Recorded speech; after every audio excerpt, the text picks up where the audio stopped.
Hari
pagi yang cerah bersinar, kita sembun harapan indah. Bersama dengan program Kolani, dengan program terjadi dari manis. Bersama dengan program Kolani, dengan program terjadi dari manis. Dan Bapak peserta Kolani, mari kita bawa yang sinkronis, hipertensi dan diabetes, jangan takut kita bisa mengatasi. Hipertensi dan diabetes, jangan takut kita bisa mengatasi. Kolani, Kolani, Kolani, Kolani, majulah Kolaniku, BPJS Kesehatan, terima kasih kami ucapkan.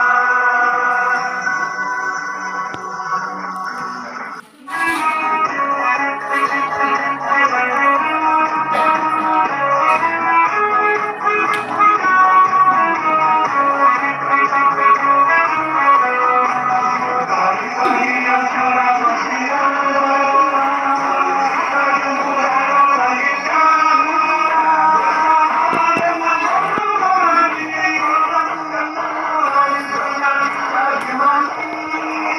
Bersama dengan program Kolani, terjadi manis. Bersama dengan program Kolani, dengan Kolani terjadi manis.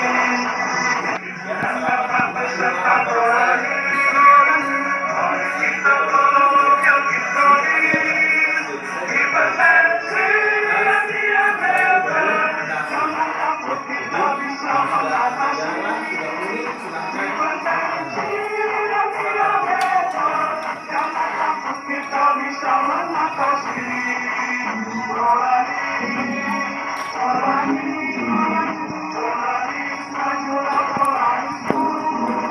BPJS Kesehatan, terima kasih kami ucapkan. Jadi istilahnya dari masjid ini dapat menciptakan identifikasi kesehatan yang mendalam. Artinya Pagi-pagi yang cerah bersinar, kita sembun harapan indah.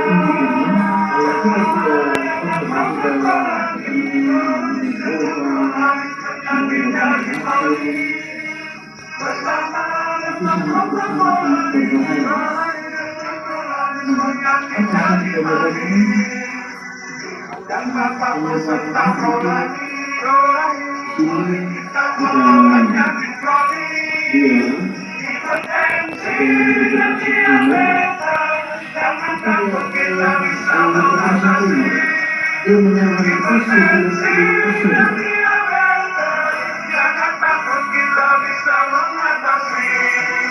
kedua, hipertensi dan sekunder. Hipertensi dan sekunder ini diketahui penyebabnya kadang 5 sampai 10%.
Bagaimana sini kita bisa berparakan minum air putih yang cukup 8 gelas sehari, ya, istirahat yang cukup, jangan ngepet terus, ya, hindari minum-minuman beralkohol, ya, itu bisa menyebabkan gangguan ginjal juga, dan juga menghindari makanan yang tinggi garam, itu seperti itu. Jadi tadi sudah diterangkan sama bapak saya, hindari makanan yang tinggi garam, gitu ya.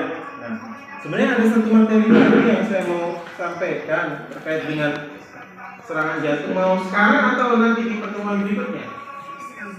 Sekarang. Baik, kalau sekarang kurang lebih begini ya. Ini langsung saya terangkan saja dan silakan dibaca. Apa sih yang membedakan antara serangan jantung, gagal jantung, ya? Kalau serangan jantung itu penyakit jantung koroner. Jadi jantungnya itu tiba-tiba tidak berdetak, tersumbat pembuluh darah jantung. Jadi jantung sendiri itu butuh pembuluh darah. Nah, itu tersumbat, makanya disebut serangan jantung. Sementara kalau gagal jantung, kondisinya adalah si jantung sudah mulai lemah karena mungkin serangan jantung sebelumnya, mungkin karena darah tinggi yang tidak terkontrol, penyakit paru-paru, itu semua menyebabkan gangguan jantung. Ya.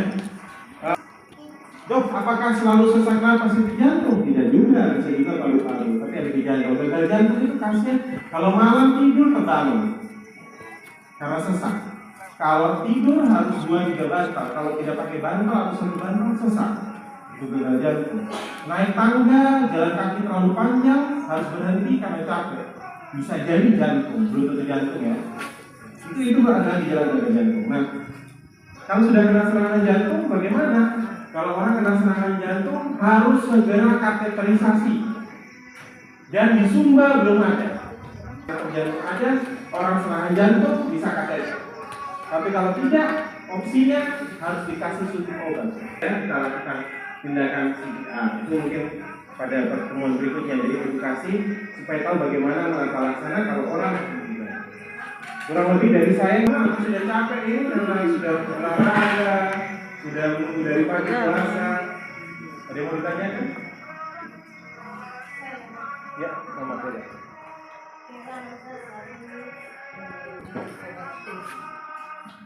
Aku saya kenapa saya dikasih lagi obatnya. Penjelasan kondisinya Mama, jadi saya menjawab sudah bahwa Mama itu memang tensi bisa saja rendah, tetapi kondisi jantungnya lemah. Nah, itu yang disebut dengan tadi yang nomor 2, gagal jantung. Jadi jantungnya tidak kuat memompa. Gejala gagal jantung itu tidak mesti darah tinggi, tidak mesti juga darah rendah, sangat tergantung. Nah, untuk melihat tergantungnya bagaimana? Dilihat dengan USG jantung. Makanya kemarin Mama kontrol di jantung, ditemukan kapasitas jantung berapa persen. Ya, itu menunjukkan kekuatan jantung. Normalnya kekuatan jantung adalah harus di atas 50 sampai 60%. Orang yang gagal jantung kekuatan jantungnya menurun sampai di bawah 50%. Gitu. Bisa saja tensinya rendah, bisa saja tensinya tinggi. Jadi tidak menjamin orang yang kemudian darahnya aman tidak bisa gagal jantung. Sangat bisa. Banyak faktor yang mendasari. Nah, untuk faktor saya memang belum tahu, tetapi memang ada banyak faktor seperti obat-obatan, kemudian faktor genetik, gangguan katup jantung, kebocoran jantung, itu semua bisa menyebabkan gagal jantung. Jantung gagal itu gimana sih Dok? Jantungnya besar, isinya cuma darah, tapi dia tidak mampu pompa. Jadi seperti mesin pompa, dia tidak kuat pompa.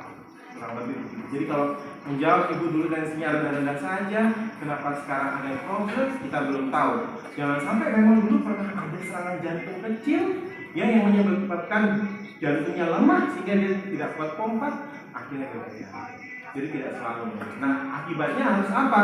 Harus minum obat darah tinggi. Tujuannya apa Dok? Kalau saya tensinya sudah baik, supaya beban jantungnya berkurang. Ya, bisa bayangkan pompa ini sudah setengah mati. Tekanan darah normal, tapi terus bagaimana Dok supaya kita berkurang?